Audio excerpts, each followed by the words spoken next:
you want to know whether I get 95% in Anambra State, come and go to Anambra State with me. I don't need police. When I come out, you see the reaction of the people.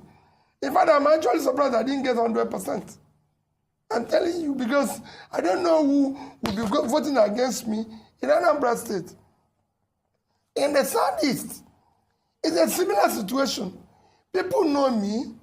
People know what I stand for. People know I've kept to my promises. People know I've kept to what I've said. It's a simple thing. It's like people go about and say, oh, he got votes in Lagos because of the Igbos. Remember how many Igbos live in Lagos?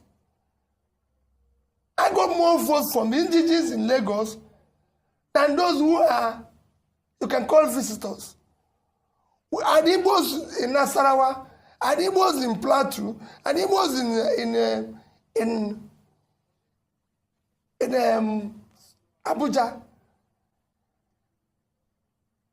In rivers, where you know that the governor came out against me, and everything, I said, if the real vote of Rivers were counted, Ruben I won.